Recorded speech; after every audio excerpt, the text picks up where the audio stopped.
The gentlewoman from Ohio, Mrs. Beatty, who is also the chair of the Subcommittee on Diversity and Inclusion, is recognized for 5 minutes. Thank you, Madam Chair. Thank you to the witness. I'm interested in how you plan to run the bank. So first, let me start with, do you know what you inherited when you took this job? And mine are going to be yes or no's to move us. You've had a long day. Did you know, do you think you were adequately prepared to know what you were inheriting? Yes or no? I was as prepared Yes or no? I was as prepared as I could be. It's not. So is that a yes? You were adequately prepared. Is that a yes? I was as prepared as I could. Okay, so that's a no answer. Can you tell me if you think you were adequately prepared for this hearing today? Yes or no, please? And it's for the sake of time. I've waited a long time. I've done the best that I can. So were you 4 months that I've adequately been there. prepared by your team for this hearing? It's a yes or no. Congresswoman, that's for others to determine. Well, no, I'm asking you, you're sitting in the chair, you're a witness, do you think you were adequately prepared? And this is not a gotcha question. I have a good reason for this that I was hoping, as the CEO, that you would say yes. That you, because now you're leaving me to believe that you came I believe I was, here. but I think it's okay, so then for others to determine. So then let me ask it this way. What do you believe? Do you believe you were adequately prepared?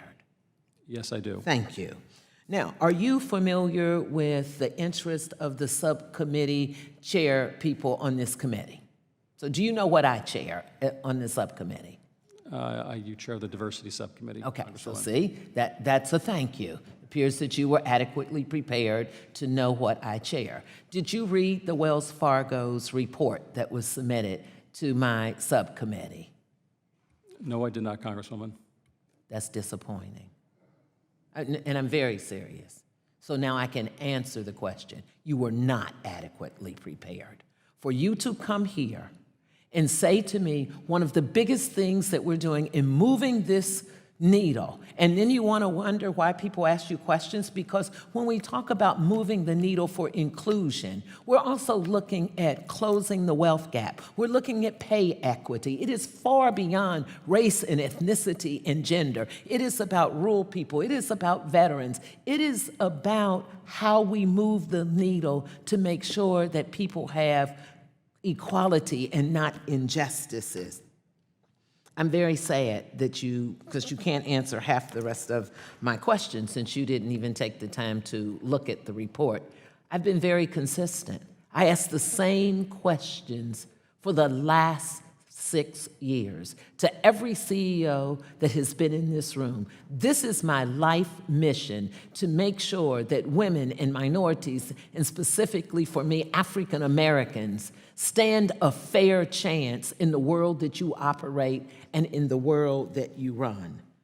So, from the transcript, when they talked about hiring you, I don't know if you will remember this, but let me quote.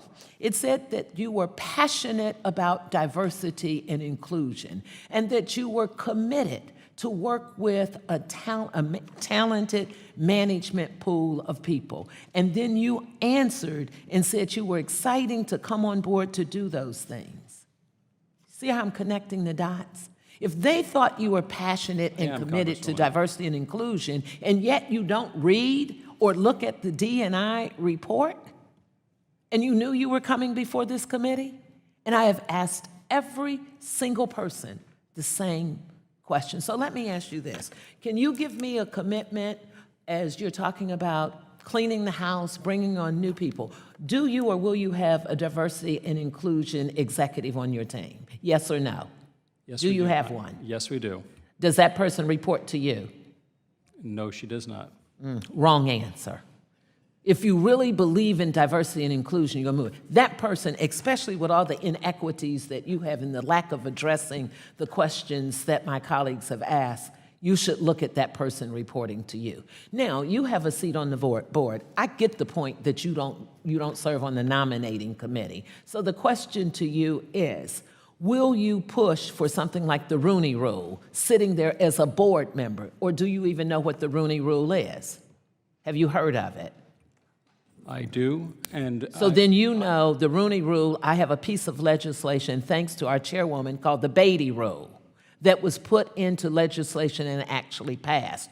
Will you participate in doing that? Yes or no? I can certainly have the conversation, I'd be supportive of it, but it is the board's How many decision. people are of color and are women and are diverse on the board?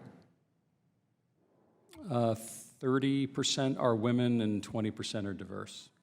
Sorry, my time is up and I yield back.